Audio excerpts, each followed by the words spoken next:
Good morning. Yeah, my name is Steve Daniel, and I'm a worship associate here at Horizon. We are excited to welcome you to our worship service this morning. Whether you are joining us in person or virtually, we are glad to have you with us today. Whether you're here for the first time or you've been here longer than you can remember, we welcome you. Here at Horizon, we welcome people of all faiths and of no faith in particular. Whoever you are, wherever you are on your journey, you are welcome with us. Before we begin our worship service this morning, we have a couple of things to discuss. The first one is that we are having a new to UU class after the worship service led by me. That will take place in our library. If you do not know where the library is, please ask someone. I promise I'll help you find it, and more about it is on this flyer. The second thing I want to let you know is that in the fellowship hall, there is a really beautiful timeline of Horizon's history created by some folks on the transition team. There's a lot of cool pictures from the past. We're going to be talking a little bit about that today. So after the worship service, I would invite you to visit the timeline, take a look. If you have things you'd like to write and stick on the timeline, please do that as well. And at this time, I'd like to invite Alan Sproat forward for one quick thing. Okay, this year we're calling the auction Horizon Auction Time. That's why I have a hat. So which thing are you going to donate to the auction? It would be really wizard of you to donate an event or an item to the auction. In your order of service, there's a flyer about it, and if you take this QR code with your phone camera, it will lead you straight to the site where you can put in your offering. Or it will be, there's a link also in the email of the newsletter. Now I have one more hat, but I can only wear it here because I have a chance to explain it.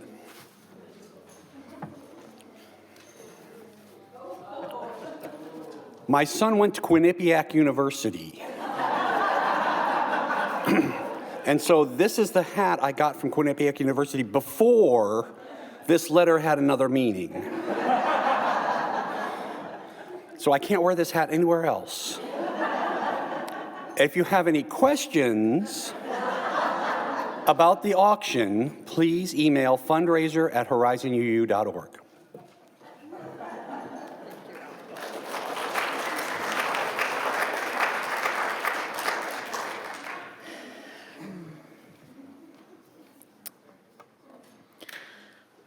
We come into this place this morning joyful, though we have considered all the facts. We come into this place with a desire to open ourselves to love from each other, from the world, from our own selves. Let us lean into the knowing that we need to try to find a way to maybe be gentler to ourselves when things don't go exactly right. This is a place where you can just be. You don't have to perform church or churchiness. This is a place to let your mind wander, to let it go where it needs to go, to let ourselves feel things that we may not have paused, been still, had silence enough to even recognize. Let us remember that each day is made new, that this itself is a mystery, and let us too begin again with the sunrise. In this spirit of love, of openness, gentle as a sunrise, come, let us worship together.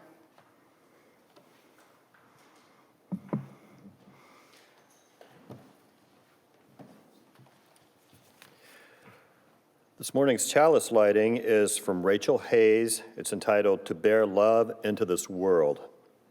We light our chalice this morning with our hearts turned to the work of our congregation. We have inherited this institution from generations of people who believed in the power of human beings to bear love into the world. We carry this tradition for those who find comfort, inspiration, and joy within its real and virtual spaces.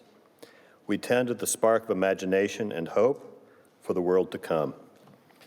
Please rise as you are willing and able for the affirmation, which will be both in your order of service and on the screen. Love is the doctrine of our church. The quest for truth is its sacrament, and service is its prayer. To dwell together in peace, to seek knowledge in freedom, to serve humanity in harmony with the earth. Thus do we covenant together.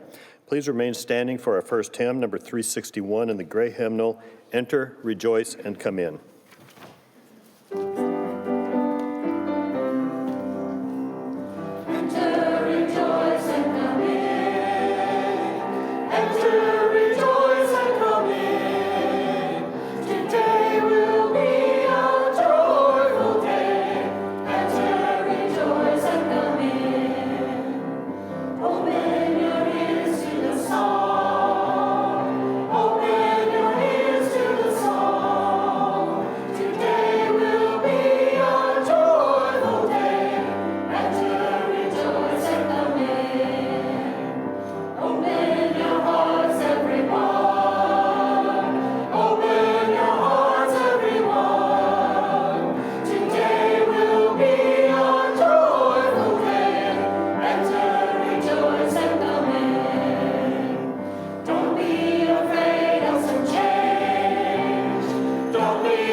Horizon makes a difference in our local community by partnering with MetroCrest services.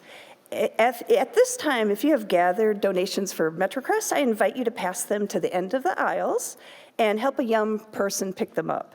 We'll place them in this basket up here. And we ask, for MetroCrest, they are asking for basic supplies, for instance, personal care items, monthly hygiene products, diapers and wipes, and laundry detergent. So at this time, I would like to invite the young and the young at heart for a story up front. Well, hello, everybody. So good to see you. And I see the donations being dropped off. That's wonderful. So this past Tuesday, something very big happened. Do you know what happened last Tuesday? Did you go, maybe you went with your parents somewhere? No? Well, it was election day. And we know what the results were for Texas, and just last night, some very close results were determined. And so it was kind of a nail biter. And the results are important because there's a lot of politicians who were running that don't agree with our Unitarian Universalist values. And I'm going to tell you about something that happened in the past, or that was maybe going to happen, that didn't happen, but something that happened in the past about the person we're going to talk about today. Yeah, so anyway, oh, that's all right. I love sharing the stage. Actually, if you would like to sit up here with me, go ahead. Yeah, I know. Well, we'll ask you we had somebody volunteer to play the guitar. We'll talk to your parents about that. Well, let me tell you, though, about Tuesday. Yeah, thank you. So there's a style of government called fascism. And there's some people that were running for office that want to move our government towards this kind of government. And when there is fascism in power, regular people don't have a voice in the government. Instead, a strong leader and their followers control everything. People who protest or disobey are harassed, lose their jobs, or even are jailed. And the leader often blames people in the minority, like immigrants, for all the country's problems. So the reason I'm telling you about this is that Tuesday's election were very important. And the people that had a philosophy kind of moving towards fascism were not elected into the majority, but they almost were. In times like these, uncertain times, I like to look to our Unitarian Universalist history for hope and inspiration. And one of the people I want to highlight today is named Emily Green Bach. As you can see from the photo, Bach was born about 150 years ago and was active during World War I and World War II when fascism was on the rise. She was an amazing person. She was born in Boston. She was an economist and a sociology professor at Wellesley College. She was a leader of the women's movement for peace after World War I. She helped found the Women's International League for Peace and Freedom in Zurich, Switzerland. She was good friends with Jane Addams of Chicago, who was also a peace activist and best known as the founder of Hull House, where she provided help for poor immigrants who were coming to Chicago. So there's a very short story in one of our curricula about Bach and Addams and their work, and this is how the story goes. "You want to do what?" her friend said. "But you can't. What difference could you make? This is the most ridiculous thing I ever heard." "But if someone doesn't do something, how many more people will be killed, maimed, or starved to death because of the war?" Emily Green Bach answered. "But 2 women traveling to Europe to stop the World War?" That meant World War I. "Ha, that's the most ridiculous thing I ever heard." But someone must do something, and if we always think that someone else is going to do it, then no one will do anything. This time, that someone is me. Emily Green Bach, professor at Wellesley College, and her friend, Settlement House founder Jane Addams, decided that something and someone must do something about the ending of the First World War. As they packed their trunks, friends would say, visit them and say, "Oh, but you can't." Emily and Jane would respond, "Oh, yes, we can, and we will." So in 1915, without the permission of the US government, Emily Green Bach and Jane Addams visited 14 countries, interviewed 23 prime ministers and presidents of 2 republics, 1 king, and 1 pope. They talked to them about peace and ending the war. They said, "Someone must do something. And this time, the someone is us."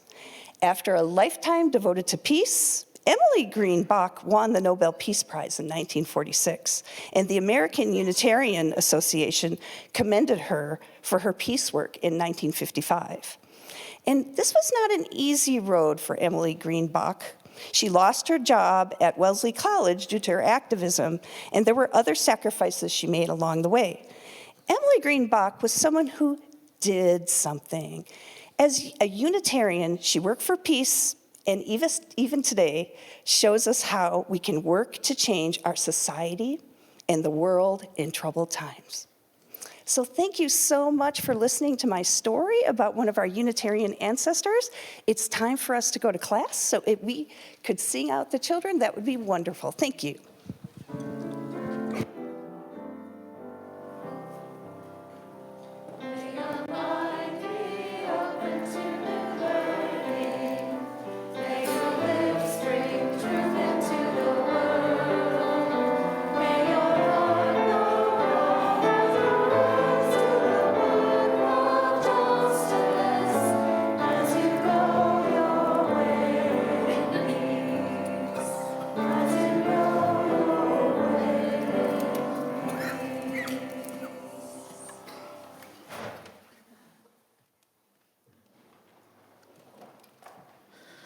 So at this time, I'd like to invite Menika Patakanla to come forward just before the choir sings. Good morning. I am the accounting clerk at the Horizon office, and there are many ways you can contribute here at Horizon. You can, of course, mail in your offering. You can put cash or checks in the collection basket on Sunday, but if you want to know that the cash contribution is from you, please put it in the envelopes in front of your seat and put your name on it. And if it's for a specific donation, such as Share the Plate, indicate that it's for Share the Plate, as we collect for Share the Plate all through the month. You can contribute through our website, horizonuu.org, and you can click on the Give button at the top right-hand corner of the website. Now we have a new way to give, and it's our text to give through our Breeze software that we use for our membership. And the text to give number, that's the number that you text to from your phone. And if it's the first time that you give, you'll get a text with a link provided, and you click on that link, and it'll ask you to supply your credit card, debit card, or bank account information. And this payment information goes to Stripe, which is an online bank, and it's a secure bank. So Breeze does not retain your payment information. Your bank information is retained in a secure location in the online bank at Stripe. So once you enter your payment information, it'll be linked with your cell phone number, so you won't have to enter your payment information every time. And the following commands, when you text, you can text the amount with or without the $sign. And if you just put in the number, it'll go to your pledge, if you have a pledge here at Horizon. If you just want to make a donation and you don't have a pledge, you put in the number and a space and then general. If you want to donate to Share the Plate, it's the number and then a space and then share. And if you put in an amount and you decided you think you made a mistake, you can hit refund, and it'll refund the amount, and then you can go back and make a correction. So we encourage you to use the system, and if you have any questions, you can email me at accounting@horizonuu.org. Thank you.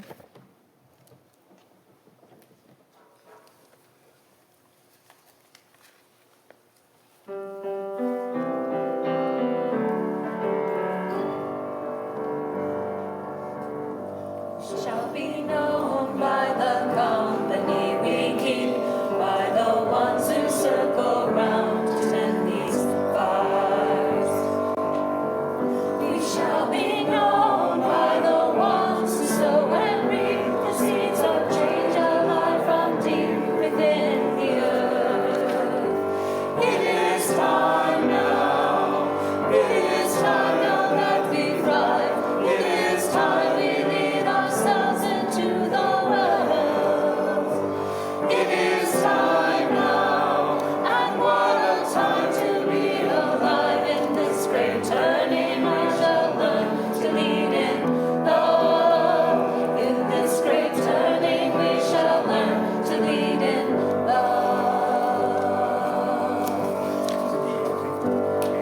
Be known by the company we keep, by the ones who circle round to tend these fires. We shall be known by the ones who sow and reap the seeds of change alive from deep within the earth. It is time now.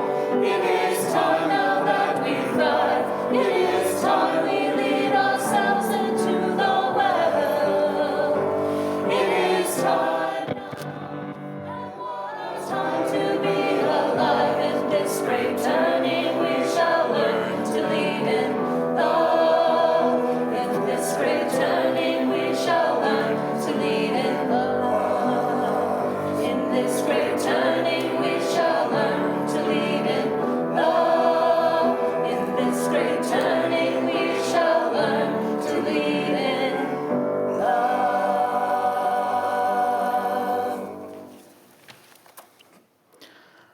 Our first reading this morning is entitled Prescription for the Disillusioned by Rebecca Del Rio. She writes, "Come new to this day.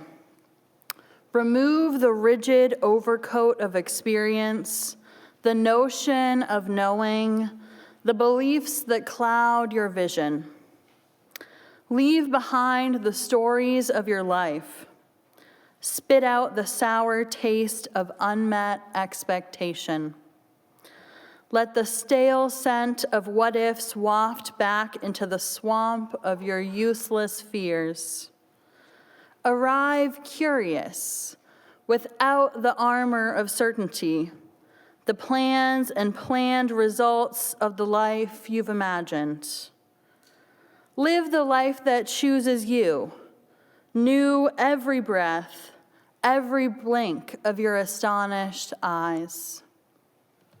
Here ends the reading. We come now to the time in our worship service that we set aside for meditation and prayer.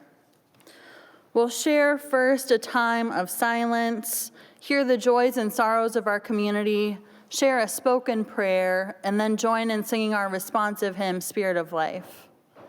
I invite you to join me now in a time of silence.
We share in both joys and sorrows this morning. We share a joy that the winter weather is finally here, but we also hold concern for those who have fewer resources to handle the colds. Our thoughts this morning are with Mona, who sometimes subs for Carmen at the piano, whose mom died last Sunday after a long illness at 90 years old. We're thinking of Mona. We're also thinking this morning of Diana Bracken, who is in the hospital. We hold her in our care.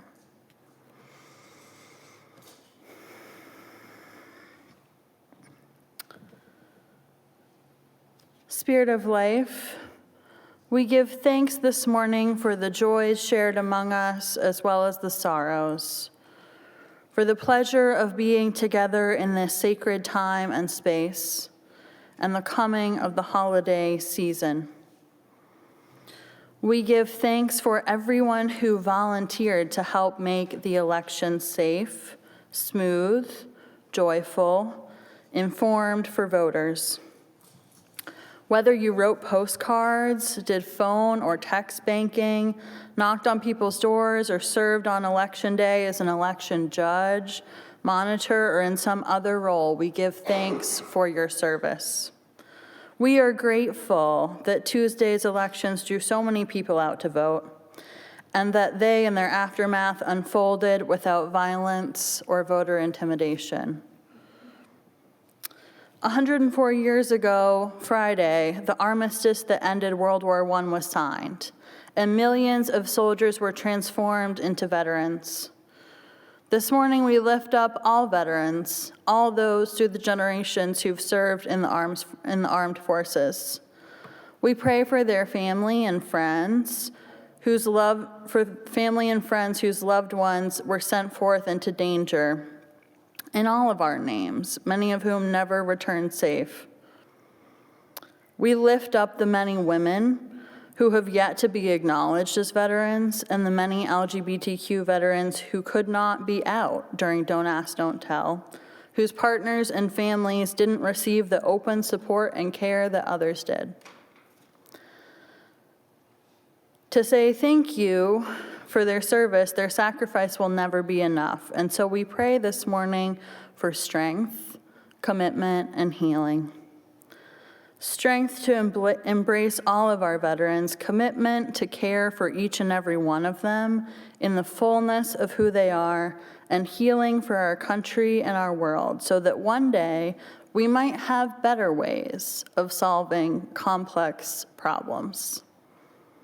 May we each do our part for justice, for it is only when justice is present that peace is possible. Amen, and blessed be.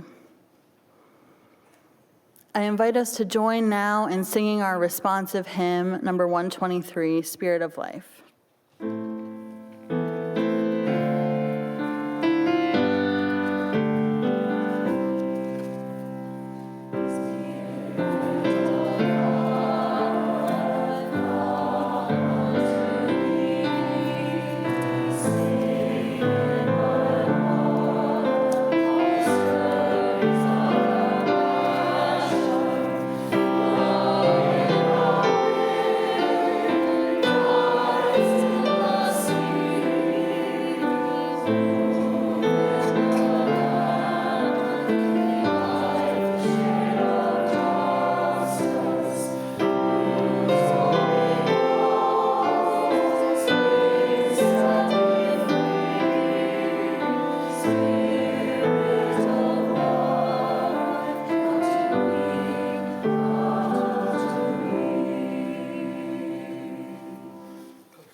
Our second reading this morning is by George E. Odell.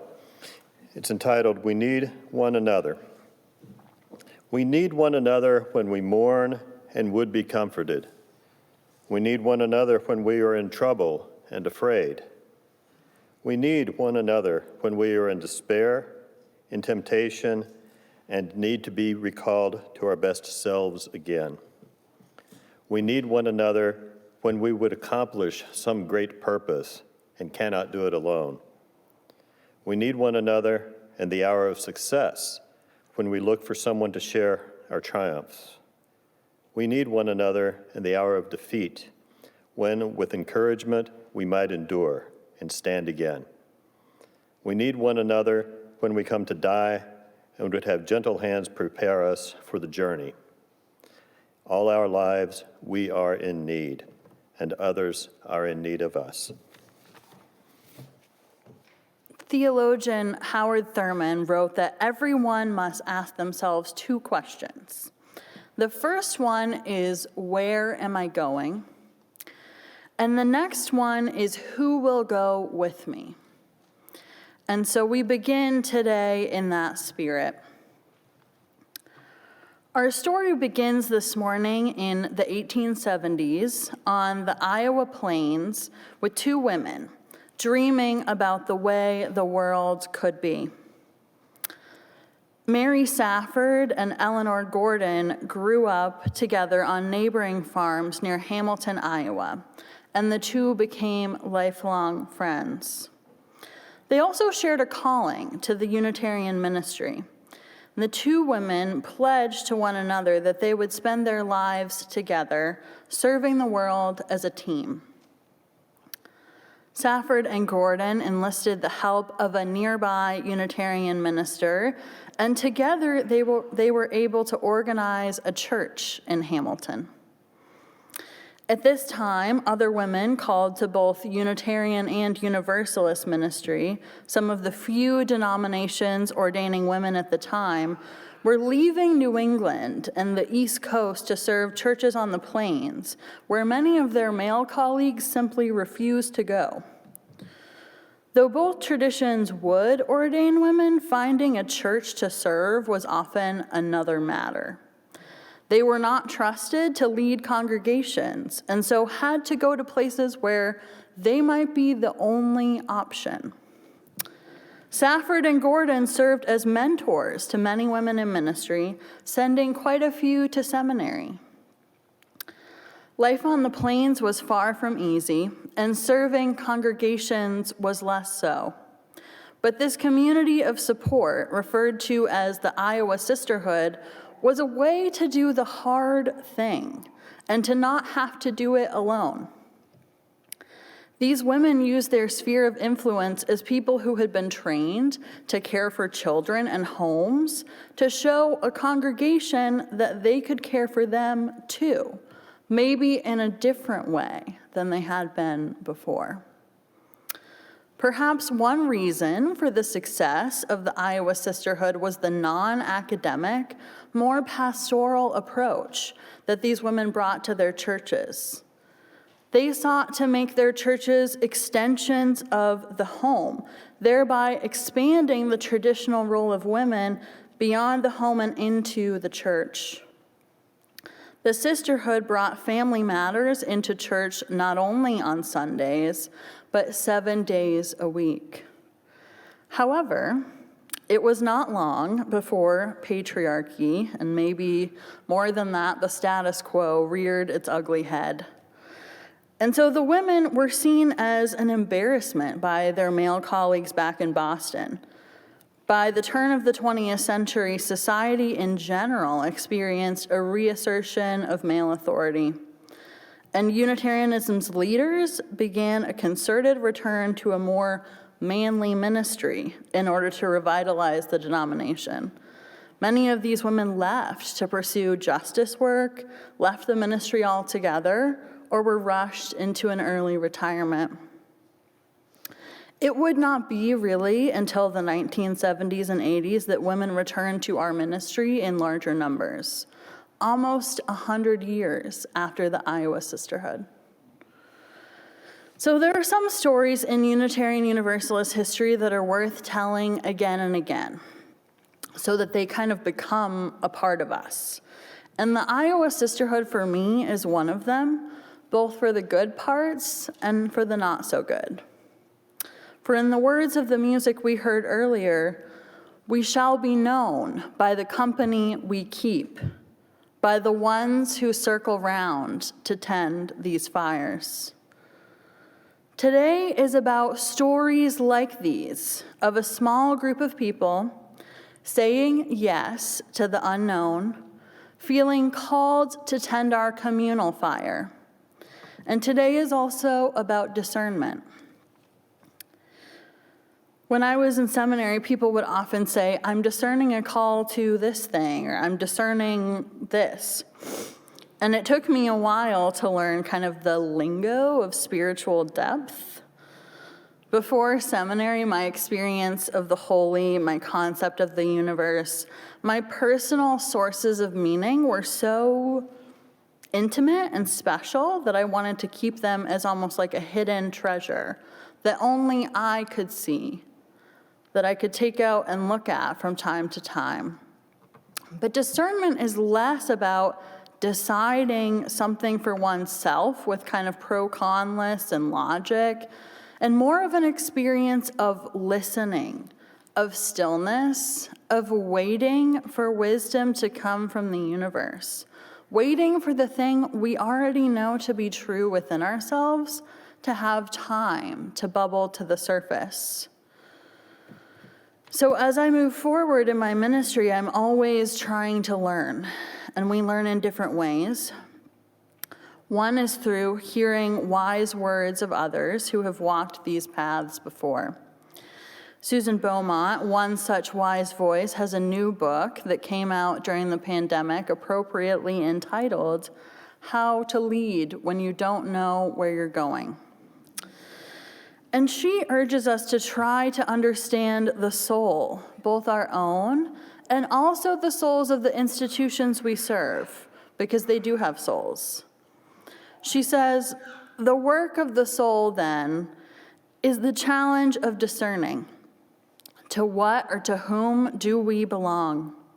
Where have we come from? Where are we destined to go next? So these questions about where we have come from are some of the ones we try to answer during the interim time. And we do this by sharing our stories. What are the stories we tell about ourselves? Why do they matter, especially if things didn't happen exactly the way we remember them? Memory is a complicated thing. So at the leadership retreat we held at the start of the church year, I asked leaders to share some stories, what they particularly remember about Horizon, and these are some of the highlights. There will inevitably be things that you may remember differently or that I didn't get quite right, so let's remember that we're all human beings, even ministers. But it is helpful to do some collective remembering, especially as we all come from different places. Some of us have been here since the beginning, and some are brand new. So Horizon began with a woman named Marty Robinson, who was a prominent member of First Unitarian Church in Dallas. The Reverend John Burens, who was the minister at First Church at the time, and who remains a notable figure in our movement, suggested that she might be the right person to help create a UU church community in North Dallas. And so, some members from First Church and some from the UU Church in Plano came and began to attend these gatherings. And just to be clear, this is somewhat unique in UU history. Many of our churches were founded during the 17 or 1800s, especially in New England. Those are like the big historic churches on the town green, very Gilmore Girls vibes. And others were founded in the 1950s during what was called the Fellowship Movement, when the Unitarian Association did a bit of intentional church planting, mainly in college towns all across the country, to try to spread the message of our free faith in places it might be especially able to thrive. But it's unique that this community sprang from another, not out of conflict or discord, but in a tradition of support, that it was started by a layperson, a woman, and I'm sure she wasn't the only one around, and that those who were around from the very beginning are here in this very room.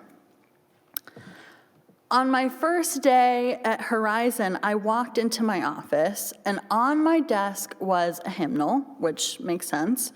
And I picked it up, partly out of habit, and I noticed that in the front cover said it was donated by Marty Robinson. And at this point, I already knew some of the stories of the founding of Horizon and knew who she was. And in that small, quiet moment, I was reminded that the ancestors are with us still, that we don't do anything in a vacuum, but in a long line of people who came before us and will come after us, who are doing the very best that they can. So as with most churches when they begin, there wasn't a collective meeting place right away.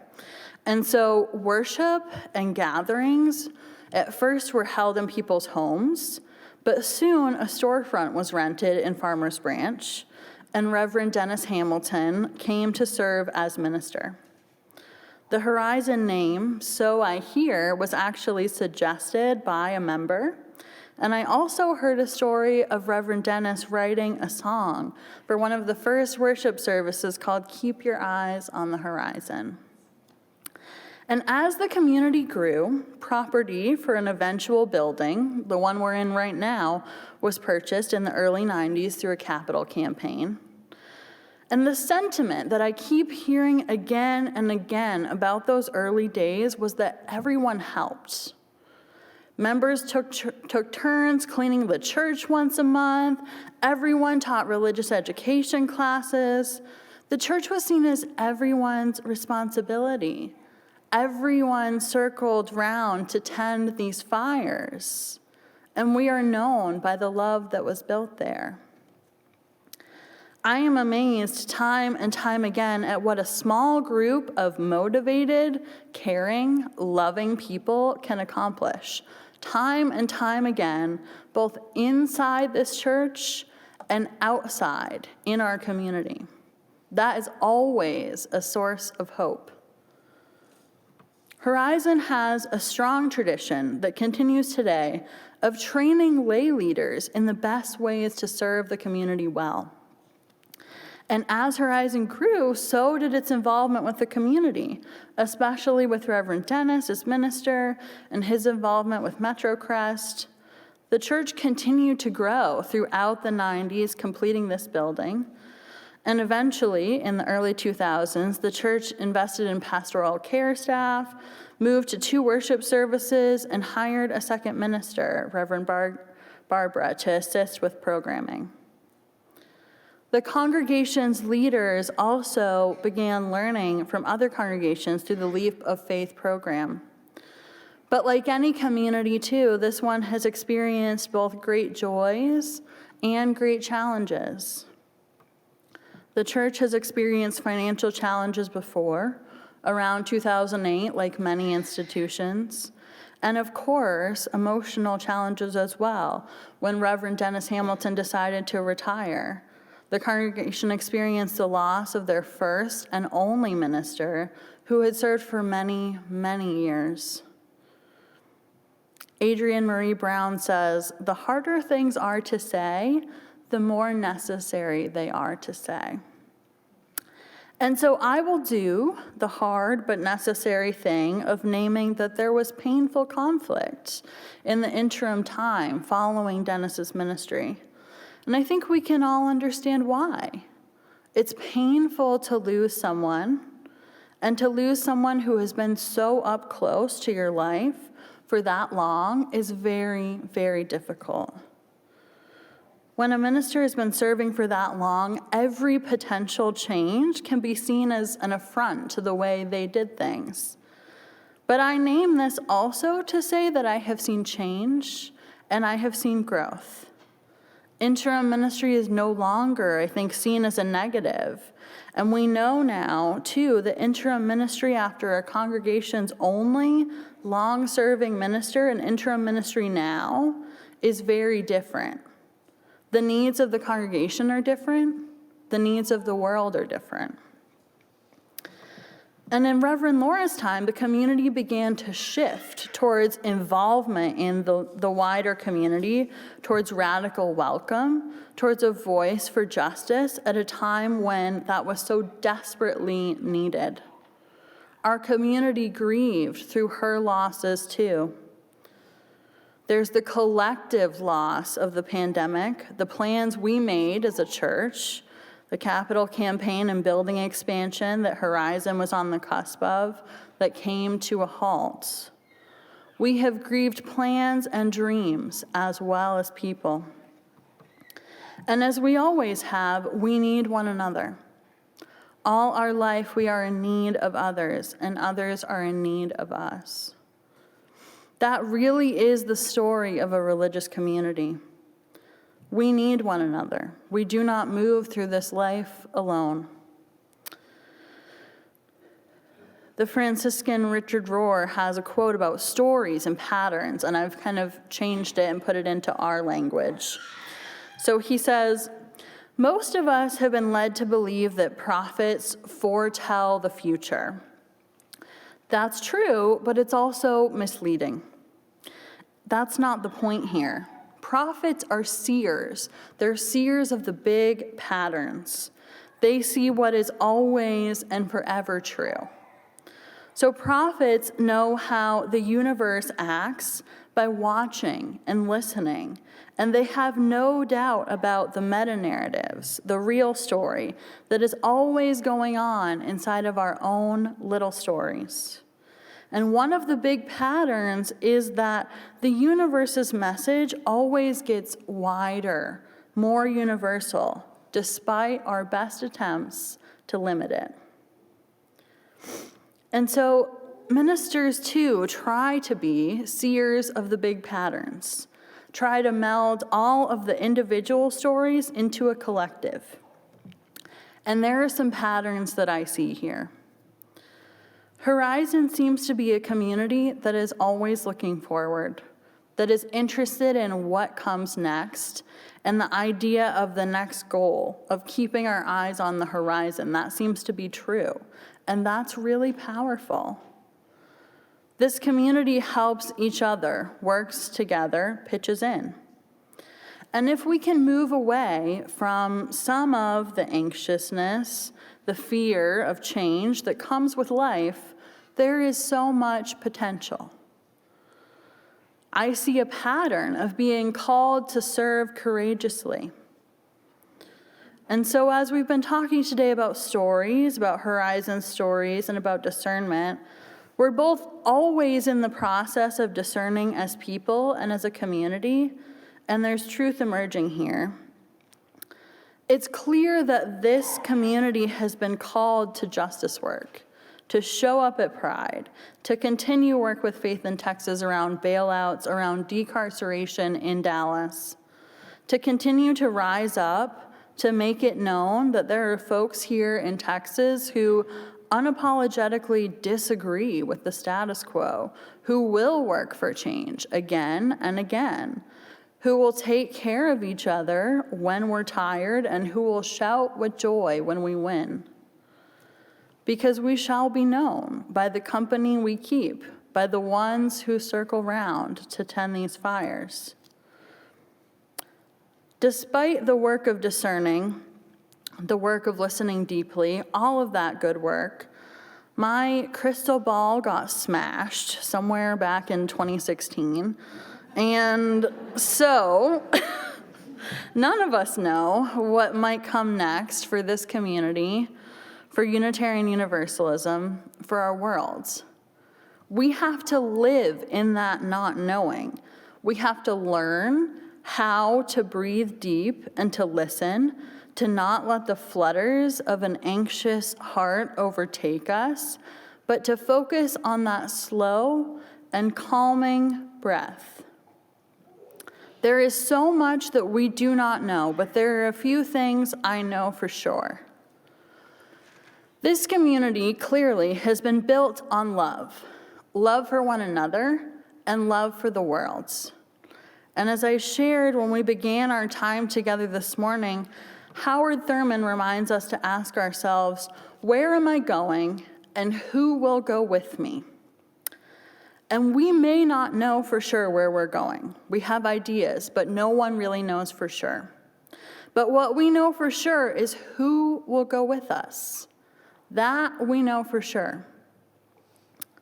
We are known as people who love each other, as people who come together to care for their church community, people who care about the wider world, whose hearts cry out for a better world for our children and our children's children.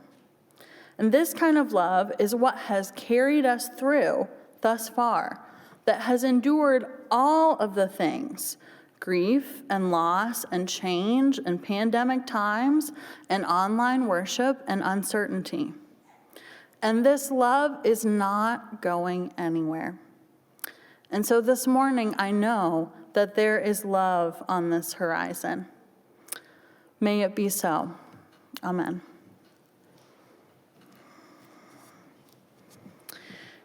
I invite you to rise, either in body or in spirit, and join in singing our closing hymn, Now Let Us Sing.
We extinguish this flame, but not our commitment to welcome radically, love boldly, grow spiritually, and serve courageously.